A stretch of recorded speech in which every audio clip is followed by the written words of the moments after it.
Hello learners, myself doctor Amit Bajpai and I am faculty of chemistry. Learners, जैसे आप लोग मुझे बहुत अच्छे से जानते हो और बहुत सारे ऐसे लर्नर्स भी हैं जो कि मुझे नहीं जानते होंगे, तो मैं उनके लिए बता रहा हूँ कि मैं पिछले 18 से 20 सालों से online and offline both method से केमिस्ट्री पढ़ा रहा था। पर लाइव यूट्यूब में पहली बार मैं आपके सामने आ रहा हूँ।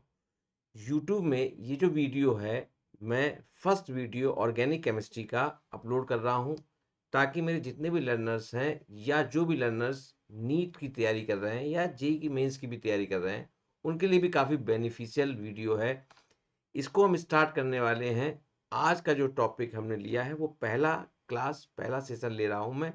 बहुत सारे मेरे लर्नर्स जो 11th के थे, उन्होंने ये कहा कि सर आप ऐसा करो कि आप नोमेनक्लेचर से स्टार्ट करो, बिल्कुल बेसिक से स्टार्ट करो। मतलब जनरल ऑर्गेनिक केमिस्ट्री के सबसे पहले वाले टॉपिक क्लासिफिकेशन नोमेनक्लेचर से स्टार्ट करो। कुछ बच्चों ने कहा नहीं सर, मैं चाहता हूँ कि आप आगे से स्टार्ट करें। तो हमारे पास ये दोनों चीज़ें कॉम्प्लेक्सिटी थी कि हम किस पार्ट से स्टार्ट करें, तो हम वो टॉपिक स्टार्ट कर रहे हैं जो दोनों के लिए बेनिफिशियल होगा। ऑर्गेनिक की सबसे बड़ी कॉम्प्लेक्सिटी जो लोगों को लगती है, बच्चों को लगती है, स्टूडेंट्स को लगती है, वो होती है ऑर्गेनिक की रिएक्शंस को रटना। तो मैं आपको बता दूं, अगर आप मेरे सारे लेक्चर्स को ध्यान से डे बाय डे देखोगे और अगर आप लोगों ने सभी लोगों ने सब्सक्राइब किया इस चैनल को, ज़्यादा से ज़्यादा सब लर्नर्स इसको वॉच करेंगे, सब्सक्राइब करेंगे, तो आई थिंक मैं लाइव लेना भी शुरू कर दूंगा। अभी ये पहला वीडियो मैं रिकॉर्डेड डाल रहा हूँ ताकि बच्चे इसे देखकर सब्सक्राइब करें चैनल को और मैं क्लासेस लाइव लेना शुरू कर दूं। डेली मैं 1 घंटे की क्लास लूँगा, लेकिन उसके लिए आप सबका सपोर्ट और सबका प्यार बहुत ज़रूरी है, ताकि लाइव आकर मैं आपको पढ़ा सकूँ। ठीक है ना बच्चों? तो वो टॉपिक कौन-सा है, जिसके आज हम स्टार्ट करने वाले हैं, ताकि वो सभी के लिए बेनिफिशियल हो जाए, तो वो ऑर्गेनिक का टॉपिक ऑर्गेनिक रिएक्शन मैकेनिज़्म वाला पार्ट है। और रिएक्शन मैकेनिज़्म में हम जब स्टार्ट करेंगे तो 11th वालों के लिए जो हाइड्रोकार्बन टॉपिक है, वो हाइड्रोकार्बन टॉपिक आपको पता है, एल्कीन, एल्कीन, एल्काइन और बेंजीन और टॉलिन, ये 11th के चैप्टर्स की रिएक्शंस हैं। और 12th में हेलो एल्केन से लेके अमीन्स तक की सारी रिएक्शंस इसी ऑर्गेनिक रिएक्शन मैकेनिज्म वाले पार्ट में बेस्ड है। तो ये केवल 11th के लिए, 12th के लिए नहीं या ड्रॉपर के लिए नहीं, 11th वालों के लिए बेनिफिशियल होगा। हाँ, अगर मुझे लगता है कि नहीं, बहुत सारे बच्चे कह रहे हैं कि सर नॉमेनक्लेचर की भी क्लासेस स्टार्ट कर दीजिए या आइसोमेरिज्म की भी स्टार्ट कर दीजिए, तो मैं एक क्लासेस और लेना शुरू कर दूंगा, पर अभी फिलहाल हम एक से स्टार्ट करते हैं। तो आज हम स्टार्ट करने जा रहे हैं, let begins with a very interesting and very amazing topic, that is organic reaction mechanism. तो बच्चों, हम लोग बात करने जा रहे हैं ऑर्गेनिक केमिस्ट्री के ऑर्गेनिक रिएक्शन मैकेनिज्म वाले पार्ट में। ठीक है कि नहीं? राइट। तो मैं आप सबको बता दूं कि जैसा आप लोगों को मैंने, अगर आपने कभी भी मेरी क्लास ऑनलाइन या ऑफलाइन कहीं पर भी देखी हो, तो मैंने आपसे हमेशा ये कहा है कि ऑर्गेनिक की रिएक्शंस को रटने की कोशिश मत करिए, इसको केवल और केवल समझने की कोशिश करिए। क्योंकि जितना आप इसको समझते हैं, जितना आप ऑर्गेनिक में अप्रोच को समझते हैं, उतना ही आपके लिए रिएक्शंस बिल्कुल ईजी हो जाएंगी और कोई भी रिएक्शंस रटनी नहीं। क्योंकि ज़्यादातर जितने भी आपके एग्ज़ाम है, कॉम्पिटिटिव एग्ज़ाम्स या ऑब्जेक्टिव होते हैं, तो इसमें आपको कोई लिखना नहीं होता है। इसमें आपको केवल और केवल क्या दिया जाएगा कि आपसे कहा गया कि हमने एक रिएक्टेंट लिया है A+B, तो अब आपको बताना है कि इस रिएक्टेंट लेने पर प्रोडक्ट क्या बनेंगे। राइट। तो देखिए, 3 तरह के सवाल आते हैं। पहला सवाल आता है कि रिएक्शंस में प्रोडक्ट क्या बनेगा। दूसरा सवाल आता है रिएक्शंस, मान लीजिए प्रोडक्ट अपने पास एक से ज्यादा बन जाते हैं, C, D, E ऐसे प्रोडक्ट कई संख्या में बनना है, पॉसिबिलिटीज एक से ज़्यादा हैं रिएक्शंस में अटैक, रिएक्टेंट के अटैक करके प्रोडक्ट बनाने में। तो उसमें सवाल आता है कि मेजर प्रोडक्ट कौन सा बनेगा।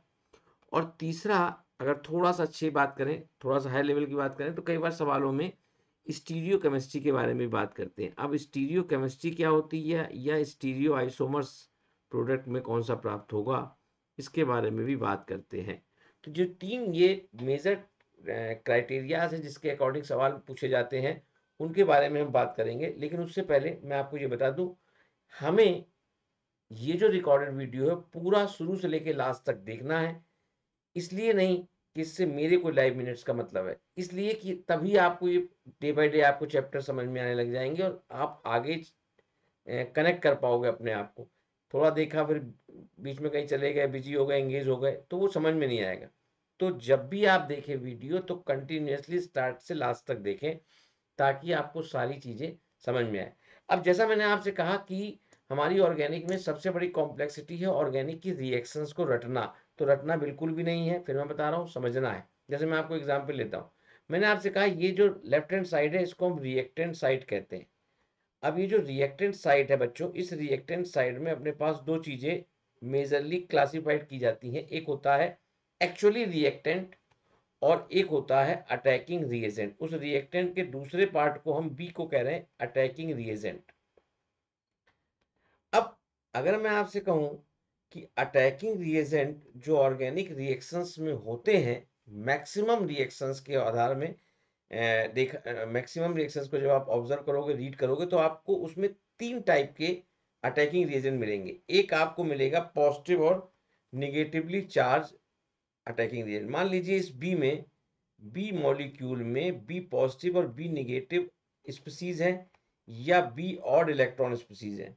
तो देखिए एक इलेक्ट्रॉन डेफिशिएंट है जिस पर पॉजिटिव चार्ज आ रहा है, एक फ्री निगेटिवली चार्ज है इलेक्ट्रॉन रिच स्पीसीज, और तीसरा है ऑड इलेक्ट्रॉन स्पीसीज। ये भी इलेक्ट्रॉन डेफिशिएंट है, ये भी इलेक्ट्रॉन डेफिशिएंट है, लेकिन ये इलेक्ट्रॉन रिच स्पीसीज है। अब ये इलेक्ट्रॉन डेफिशिएंट है, इस पर पॉजिटिव चार्ज है, लेकिन ये इलेक्ट्रॉन डेफिशिएंट है, ये न्यूट्रल स्पीसीज है। क्यों? क्योंकि देखिए जब कोई भी एटम अपना इलेक्ट्रॉन लॉस करता है और दूसरे एटम को देता है तो उस पर पॉजिटिव चार्ज आता है। अगर वो अपना इलेक्ट्रॉन ना तो लॉस करे ना गेन करे, तो वो एक ऑड इलेक्ट्रॉन स्पीसीज रेडिकल के रूप में फॉर्म होता है, राइट। वो इलेक्ट्रॉन जो शेयरिंग में पार्टिसिपेट कर रहा था उस एटम का, अगर उसी के पास रह जाता है तो वो एक फ्री रेडिकल हो जाता है, राइट। तो अब सवाल आता है कि ये जो अटैकिंग रिएजेंट है, ये in general maximum organic reactions में आप देखोगे, एल्कीन में, एल्काइन में, हेलाइड में, एल्कोहल में, ईथर में, कार्बोनिल में, ये पॉजिटिव और निगेटिव चार्ज स्पीसीज होती है। इसका मतलब इस रिएक्टेंट में भी पॉजिटिव और निगेटिव सेंटर्स होना जरूरी है। अगर बच्चों इन पर पॉजिटिव और निगेटिव सेंटर्स नहीं होंगे, तो आप मुझे बताओ क्या ये अटैकिंग रिएजेंट इस पर अटैक कर पाएगा? नहीं कर पाएगा। इसका मतलब अब इस रिएक्टेंट की हम बात करें तो इस रिएक्टेंट में पूरी ऑर्गेनिक में कौन कौन से चैप्टर आएंगे, तो स्टार्टिंग से बात करते हैं एल्कीन। अब अगर हम एल्कीन में देखें तो भाई एल्कीन में तो कार्बन सिंगल बॉन्ड कार्बन है, और कार्बन कार्बन की इलेक्ट्रोनेगेटिविटी में कोई डिफरेंस नहीं है, तो यहाँ पर चार्ज क्रिएट हो ही नहीं सकता। इसका मतलब पॉजिटिव चार्ज और negative charge species in general alkene वालों के साथ रिएक्ट नहीं करेगी। एल्कीन वालों के साथ रिएक्शन किसकी होगी? तो ये जो थर्ड कैटेगरी है इसको हम फ्री रेडिकल कहते हैं। अब आपको जैसे दिखाई पड़ रहा है, इस पर ना तो पॉजिटिव चार्ज है ना ही इस पर कोई निगेटिव चार्ज है, तो ये जब भी कंबाइन होगा तो किसी ना किसी रेडिकल के साथ ही कंबाइन होगा। और रेडिकल जनरेट किससे होता है? तो आपको पता है कोवेलेंट बॉन्ड की ब्रेकिंग दो तरह से होती है, होमोलिटिकली या हेट्रोलिटिकली, मतलब इक्वल मैनर में डिवीजन या अनइक्वल मैनर में डिवीजन। अगर ये इक्वल मैनर में डिवीजन हो रहा है तो डेफिनेटली एल्केन में कार्बन कार्बन की इलेक्ट्रोनेगेटिविटी सेम है। तो जनरल अगर आप इसको सनलाइट प्रोवाइड करोगे या टेम्परेचर प्रोवाइड करोगे तो ये होमोलिटिकली ब्रेक हो जाएगा, इक्वल डिवीजन हो जाएगा और रेडिकल बनेगा। इसका मतलब ये रेडिकल के साथ रिएक्ट करेगा, और जब ये रेडिकल के साथ रिएक्ट करके फाइनल प्रोडक्ट बना देगा। इसका मतलब एल्कीन चैप्टर में हमें जो रिएक्शंस मिलेंगी वो फ्री रेडिकल रिएक्शंस होंगी, ठीक। अब सवाल आता है कि एल्कीन के अलावा अगर हम आगे बढ़ते हैं तो हमारे पास दो टाइप की पॉसिबिलिटीज होती है। एक वो स्पीसीज जिनमें मल्टीपल बॉन्ड है, जैसे एल्कीन, एल्काइन, कार्बोनिल, और एक वो जिनमें की सिंगली बॉन्डेड है। अगर मैं आपसे कहूं कि हमारे पास singly bonded species, for example halide chapter हम देख रहे हैं, आरएक्स, तो आरएक्स में क्या आर कार्बन और हेलोजन दोनों की इलेक्ट्रोनेगेटिविटी सेम है? नहीं। तो क्या यहाँ पर x की इलेक्ट्रोनेगेटिविटी इस कार्बन से ज्यादा है? तो यस। तो ये x की तरफ पार्शियल इलेक्ट्रॉन क्लाउड शिफ्ट होगा, पार्शियली शिफ्टिंग होगी, तो इस पर पार्शियल नेगेटिव और इस पर पार्शियल पॉजिटिव चार्ज इंड्यूस होगा कि नहीं? ये जो चार्ज का इंडक्शन होता है, induction of charge due to partial shifting, due to partial shifting, due to partial shifting of electron, partial shifting of electron. This effect is called inductive effect. आपने पढ़ा भी होगा जीओसी में। इसकी वजह से जब इस पर निगेटिव और पॉजिटिव चार्ज क्रिएट हो गया, तो अब आप मुझे बताओ, अब आपके पास तो कोई भी अटैकिंग रिएजेंट अटैक कर रहा है, तो आप फटाफट प्रोडक्ट बनाते चले जाओगे। जैसे मान लीजिए NaOH कर रहा है, तो Na एक पॉजिटिवली चार्ज स्पीसीज है, हालांकि ये इलेक्ट्रॉन डेफिशिएंट नहीं है, पर ये पॉजिटिवली चार्ज स्पीसीज किसके साथ जाएगा? नेगेटिव वाले के साथ। और नेगेटिव वाला किसके साथ जाएगा? पॉजिटिव वाले के साथ। तो क्या आप बिना रटे ये रिएक्शन का प्रोडक्ट बना पाओगे कि नहीं बना पाओगे? NaX चला गया OH। ऐसे पूरी हैलाइड की रिएक्शंस इस single NaCN, NaONO, NaSH, NaSR, ये सभी स्पीसीज जितने भी अटैकिंग रिएजेंट हैं, और इन सब के साथ जो अटैक हो रहा है, और अटैक होने के बाद जो फाइनल प्रोडक्ट बन रहा है, वो आप देखोगे फटाफट अपने आप बना लोगे कि नहीं भाई? ये पॉजिटिव नेगेटिव के साथ, पॉजिटिव नेगेटिव के साथ, बाद बाकी साइड प्रोडक्ट आपके बनते चले जाएंगे, NaX, NaX, NaX, NaX। तो इस तरह से हैलाइड में मेजरली इस टाइप की कैटेगरी की रिएक्शंस आपको देखने को मिलेंगी। मेरी बात समझ में आ रही? कहीं रटना पड़ रहा है क्या आपको? कहीं पर भी ऐसा लग रहा है कि रटना पड़ेगा? इतनी ये सारी ढेरों रिएक्शंस एक लाइन में तैयार हो गई। अब मैंने आपसे कहा था सिंगली बॉन्डेड स्पीसीज जिनमें इलेक्ट्रोनेगेटिविटी का डिफरेंस होगा, वहां पर चार्ज इंड्यूस होगा, वहां पर पॉजिटिव और नेगेटिव चार्ज स्पीसीज अटैक करेगी। लेकिन अगर सिंगली बॉन्डेड स्पीसीज हैं और उनमें इलेक्ट्रोनेगेटिविटी का डिफरेंस नहीं है, तो वहां पर रेडिकल स्पीसीज, रेडिकल रिएक्शंस होंगी, और वहां पर आपको रेडिकल एडिशन होगा। लेकिन अब सवाल आता है कि अगर मान लीजिए हमारे पास मल्टीपल बॉन्ड वाली स्पीसीज हैं, जैसे एल्कीन, जैसे एल्काइन, जैसे कार्बोनिल, तो क्या इनमें हमें अटैकिंग स्पीसीज के अटैक करने के लिए चार्ज नहीं चाहिए? बिल्कुल चाहिए। अब सवाल आता है कि अगर हम ऊपर एल्कीन और एल्काइन को देखें, तो इनमें तो इलेक्ट्रोनेगेटिविटी का डिफरेंस है नहीं, यहाँ पर तो दोनों एटम सेम है, तो क्या यहाँ पर रेडिकल डिवीजन मिलेगा? तो रेडिकल एडिशन मिलेगा। तो सवाल आता है कि अगर अटैक करने वाला स्पीसीज जो आप इसमें डाल रहे हो, जो आप इसमें ऐड करा रहे हो, उसके आधार पर इसमें एडिशन होगा। अगर आपने इसमें अटैकिंग स्पीसीज चार्ज स्पीसीज डाली है, मान लीजिए पॉजिटिवली चार्ज स्पीसीज में बी पॉजिटिव दिखा दूं, और negatively charge species B negative दिखा दूं, तो आपको खुद सोचना है कि ये जो एल्कीन और एल्काइन है, इनमें लूजली बॉन्डेड पाई इलेक्ट्रॉन्स हैं कि नहीं? देखो आप, क्या यहाँ पर आपको ये लूजली बॉन्डेड पाई इलेक्ट्रॉन्स दिखाई पड़ रहे हैं? ये पाई इलेक्ट्रॉन दिखाई पड़ रहे हैं। ये जो पाई इलेक्ट्रॉन्स आपको लूजली बॉन्डेड दिखाई पड़ रहे हैं, ये ऊपर है एक सिग्मा है, बाकी दो पाई है, यहाँ पर एक सिग्मा और एक पाई है। तो ये जो लूजली बॉन्डेड पाई इलेक्ट्रॉन्स हैं, जैसे ही आप इनमें अटैकिंग रीजन डालोगे, तो ये पाई इलेक्ट्रॉन इसको अपनी तरफ पुल करेंगे। और देखिए हमेशा एरो इलेक्ट्रॉन जिससे इलेक्ट्रॉन डेफिशिएंट की तरफ दिखाते हैं, मतलब ये दोनों इलेक्ट्रॉन इस कार्बन के साथ इस बी को अपनी तरफ अट्रैक्ट कर लेंगे, और इस बी पर अटैक कर जाएंगे, और यहाँ पर अपने पास चूंकि इसका इलेक्ट्रॉन इस बी के साथ चला गया है, ये एक तरह से दोनों इलेक्ट्रॉन इस कार्बन पे आएंगे और बी बॉन्ड बना लेगा। तो अब इस पर आपका बी नेगेटिव जो है वो अटैक कर जाएगा। तो देखिए आपने बिना रटे फटाक से प्रोडक्ट बना लिया कि नहीं? ये बेटा 11th वालों के काम आने वाला है, क्योंकि एल्कीन और एल्काइन दोनों उनके हैं। अब इसके डिटेल बारे सारी बातें डिटेल हम बाद में करेंगे, पहले मैं आपको इन जनरल बता रहा हूँ कि हमें अप्रोच कैसे करके प्रोडक्ट बनाना है। दूसरा मैंने आपसे कहा इसी तरह से एल्काइन में जो काम एल्कीन में एक बार हो रहा है, वो एल्काइन में 2 बार हो जाएगा। लेकिन अब आप जरा ये सोचो कि क्या ये पाई इलेक्ट्रॉन इस एल्कीन में इस कार्बन की तरफ डिस्प्लेस हुआ था?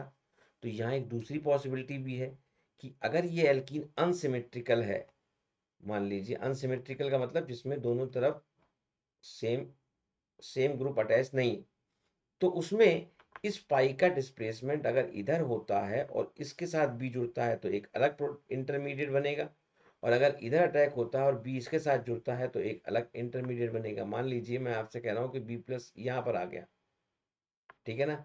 तो अब इस पर आया तो क्या आप मुझे बताओ कि इस बीच वाले पर पॉजिटिव चार्ज और इस पर आपका बी अटैक कर जाएगा कि नहीं?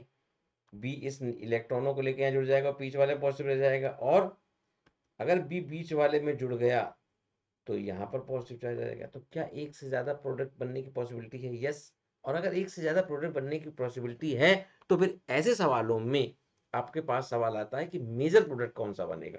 वो कैसे देखेंगे वो मैं आपको इसके बाद बताऊंगा। तो अब आ जाते हैं हम अगले पॉइंट पर कि अगर कार्बोनिल है, कार्बोनिल या नाइट्राइल जैसे चैप्टर्स की रिएक्शंस में जब हम डील करेंगे तो वहां पर हमको क्या अप्रोच रखनी है? तो मेरा वहां पर ये कहना है कि वहां पर हमको उस केस में आप मुझे बताओ कि क्या अब कार्बन और ऑक्सीजन की इलेक्ट्रोनेगेटिविटी में डिफरेंस है? तो आप कहोगे यस है। अगर है तो किसकी इलेक्ट्रोनेगेटिविटी ज़्यादा है? तो आप कहोगे सर यहाँ पर तो ऑक्सीजन की इलेक्ट्रोनेगेटिविटी कार्बन से ज़्यादा है। इसका मतलब डेफिनेटली ये जो आपका पॉजिटिवली चार्ज सेंटर है और निगेटिवली चार्ज सेंटर है, अब आप मुझे बताओ स्पीसीज है बी माइनस या बी प्लस में कौन सी स्पीसीज पॉजिटिव चार्ज कार्बन पे अटैक करेगी? तो डेफिनेटली निगेटिव वाला अटैक करेगा कि नहीं? और क्या ये पाई का डिस्प्लेसमेंट पक्का ऑक्सीजन की तरफ ही होगा क्योंकि मोर इलेक्ट्रोनेगेटिव? तो क्या यहाँ पर दो पॉसिबिलिटी है कि दोनों तरफ डिस्प्लेस हो जाएगा? नहीं, यहाँ तो फिक्स पॉसिबिलिटी है कि आपका निगेटिवली चार्ज स्पीसीज उधर ही अटैक करेगा कार बी पर, और पॉजिटिवली चार्ज स्पीसीज कहाँ अटैक करेगा? इस ऑक्सीजन पर। तो अब आप मुझे बताओ कि अगर मैं आपसे कहूं कि बच्चों एल कार्बोनिल में, क्या आपको कार्बोनिल में ऐसा लगा कि अपने पास कार्बोनिल में कोई भी रटने वाली रिएक्शन रह गई क्या? आप मुझे बताओ अपने आप आपका प्रोडक्ट बन जाएगा कि नहीं? ये नेगेटिव साइड चला जाएगा। हमेशा इन जनरल ध्यान रखेंगे कि एरो को इलेक्ट्रॉन रिच से इलेक्ट्रॉन डेफिशिएंट की तरफ दिखाते हैं, इसलिए मैंने आपको इसको करेक्ट कर दिया। तो आपका ये प्रोडक्ट बन गया। तो अब आप मुझे बताओ ये कार्बोनिल है, नाइट्राइल्स हैं, इन जिनमें भी जितने भी पाई इलेक्ट्रॉन स्पीसीज हैं इनमें आपका फिक्स है कि मोर इलेक्ट्रोनेगेटिव की तरफ पाई डिस्प्लेस होगा और नेगेटिव चार्ज कार्बन पर अटैक करेगा और पॉजिटिव चार्ज ऑक्सीजन या नाइट्रोजन पर अटैक करेगा। तो आपका प्रोडक्ट बन जाएगा। तो बताइए सबसे पहले आपको ये बात समझ में आ गई कि प्रोडक्ट कौन से बनेंगे। अब सवाल जैसे मैंने आपसे कहा था कैसे बनेंगे, ये अप्रोच समझ में आ रही है? इसको हम डिटेल में पढ़ेंगे सबको। अभी तो मैं आपको एक जनरल ट्रेंड बता रहा हूँ ताकि ये सब कॉन्फिडेंस डेवलप हो आपके अंदर कि हमें रटना नहीं। अगर आप रटने पे बैठ जाओगे तो कुछ समझ में नहीं आएगा। अच्छा अगली बात करते हैं। अगला पॉइंट आता है कि अब आपसे मैंने कहा कि एक सवाल था कि ए ने बी के साथ रिएक्ट किया तो प्रोडक्ट क्या बना? तो आपने कहा सी और डी बना। तो अब सवाल आया कि सी और डी में जैसे एल्कीन में दोनों तरफ पाई के डिस्प्लेसमेंट की पॉसिबिलिटी है तो मेजर प्रोडक्ट कौन सा बनेगा? तो ये मेजर प्रोडक्ट कैसे डिसाइड होता है? अब मैं आपसे एक सवाल पूछता हूँ। मान लीजिए यहाँ पर बहुत सारे आदमी लोग खड़े हैं और उन सबको यहाँ से यहाँ पहुँचना है। तो अब एक तो रास्ता ये रात में सोने के लिए मान लीजिए वो कह रहा है कि एक बी कमरा है और एक सी कमरा है। एक सीधा रास्ता है सी कमरे में, सी रूम नंबर सी में पहुंचने के लिए एक सीधा रास्ता, रूम नंबर बी में पहुंचने के लिए टेढ़ा रास्ता है। तो मुझे बताओ ज़्यादा से ज़्यादा लोग कहाँ पहुंचेंगे? सी वाले में जाएंगे कि नहीं जाएंगे? छोटे रास्ते को फॉलो करेंगे कि नहीं पड़ेंगे?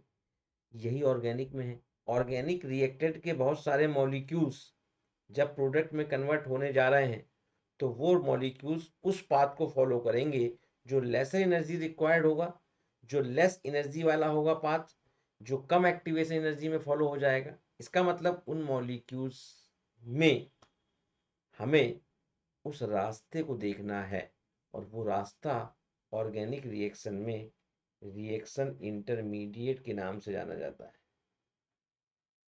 जो इंटरमीडिएट ज़्यादा स्टेबल होता है वो इंटरमीडिएट से बनने वाले प्रोडक्ट मेजर होते हैं। ये बात बहुत इंपॉर्टेंट है। Lesser the stability more the reactivity, ये आप पढ़ते हो रिएक्टेंट के लिए, लेकिन more the stability more the reactivity आप कह सकते हो रिएक्शन इंटरमीडिएट के लिए। Carbocation, carbanion, carbocation carbanion free radical total 6 intermediate है, कार्बीन, नाइट्रीन और benzyne. Carbene, nitrene and benzyne. तो बच्चों आप सभी लोग एक एक करके इनके बारे में डिटेल पढ़ोगे। रिएक्शन इंटरमीडिएट से कैसे डिसाइड होता है मेजर प्रोडक्ट का फॉर्मेशन। अब बहुत सारे चैप्टर्स हैं, एल्कीन है, एल्काइन है, हेलाइड है, एल्कोहल है, एल्डिहाइड है, कीटोन है, एसिड डेरिवेटिव्स हैं, नाइट्रोजन कंटेनिंग कंपाउंड है। इन सभी चैप्टर्स में अगर मैं ऑर्गेनिक की सभी रिएक्शंस को कंपाइल करूं तो मैं ये देखता हूं कि मेजर 4 टाइप की मैकेनिज्म यहाँ पर हमें ऑब्जर्व हो रही है। वो 4 टाइप की मैकेनिज्म कौन सी हैं, इनको अगर हम समझ ले गए, इन मैकेनिज्म से रिलेटेड हम सारे चैप्टर्स आसानी से समझ जाएंगे। हमें फिर रटना नहीं पड़ेगा किसी स्पेसिफिक। पता चला कई बार क्या करते हैं, हम एल्केन की रिएक्शन से रट रहे हैं, फिर एल्कीन की रट रहे हैं, फिर एल्काइन ना। अगर हम इस मैकेनिज्म की, ये जो 4 टाइप के मैकेनिज्म कौन कौन सी हैं, addition reactions, substitution reactions, elimination reactions और rearrangement reactions. There are 4 major category of reactions occurs: addition, substitutions, eliminations और rearrangement reactions. Right? तो सबसे पहले मैं आपको स्टार्ट करूंगा कि एडिशन रिएक्शंस, सब्स्टिट्यूशन रिएक्शंस और इसमें जो मैंने आपसे कहा तीसरी कैटेगरी है एलिमिनेशंस। ये तीन हमें मेजरली समझनी है। रीअरेंजमेंट रिएक्शंस तो हम चैप्टर्स में ही पढ़ लेंगे, इनमें ज़्यादा कुछ खास नहीं है। अब सवाल आता है कि ये एक्चुअली में मिलती कहाँ कहाँ पर है, मतलब एडिशंस कहाँ मिलेंगी, सब्स्टिट्यूशन कहाँ मिलेंगी और एलिमिनेशन। तो इनके नाम से ही आपको बहुत कुछ समझ में आ रहा होगा। बच्चों से मुझे बताओ, ऐड हम कहाँ पर कर सकते हैं, जहाँ ऐड होने की पॉसिबिलिटी होगी। और ऐड किस में हो सकता है, जिनमें अनसैचुरेशन होगा। सिंपल सा आपको पता ही है, जो सैचुरेट अगर हो जाएगा तो उसमें तो कुछ फर्दर ऐड होगा नहीं। जैसे आप कहते हैं ना कि मैं अब सैचुरेट हो गया तो अब मैं फर्दर कुछ खा नहीं सकता, लेकिन अगर मैं अनसैचुरेट हूँ तो मैं कुछ खा सकता हूँ। इसका मतलब है कि अगर उस मॉलिक्यूल के अंदर मल्टीपल बॉन्ड्स प्रेजेंट हैं, डबल बॉन्ड, ट्रिपल बॉन्ड, ऐसे कंपाउंड्स में जिनमें की मल्टीपल बॉन्ड्स प्रेजेंट हैं, अनसैचुरेशन प्रेजेंट है, they always give addition reactions.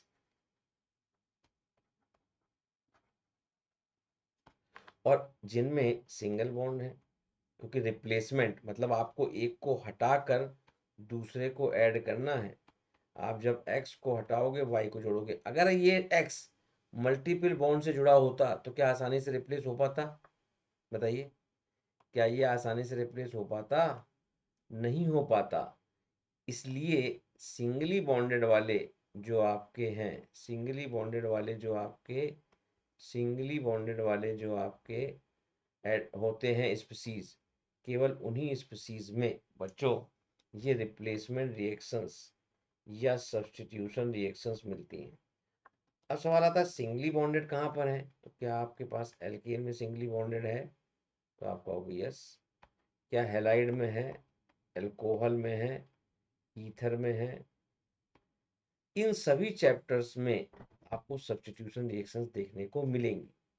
Right बच्चों? तीसरी कैटेगरी है एलिमिनेशन। अच्छा, एलिमिनेशन क्या है? It is just the reverse of addition.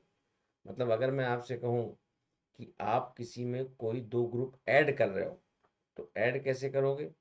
तो आपने कहा कि हमने ए और बी को ऐसे अटैक करा दिया और ए और बी के ऐड करने के बाद ये प्रोडक्ट बन गया। लेकिन अगर हम इसको रिमूव कर दें, ए एंड बी, तो क्या ये प्रोडक्ट बन जाएगा? तो रिवर्स डायरेक्शन में जाने वाली ये जो रिएक्शंस है, इसको हम एलिमिनेशन रिएक्शंस कहते हैं।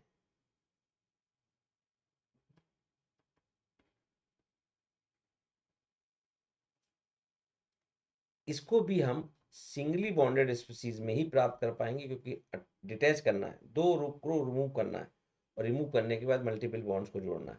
तो इनको हम डिटेल में पढ़ेंगे। तो नेक्स्ट वीडियो में बच्चों हम आपको एडिशन रिएक्शन से स्टार्ट करेंगे। आज मैं केवल अभी इतना ही वीडियो बना रहा हूँ और आपके रिस्पॉन्स को ऑब्जर्व करूँगा। उसके बाद इसको मैं डेली कम से कम 1 घंटे की क्लास अपलोड करूँगा। कोशिश करिए ज़्यादा से ज़्यादा बच्चे लाइव क्लास देखने के लिए सब्सक्राइब करें, इस चैनल को लाइक करें। Thank you so much. Bye bye.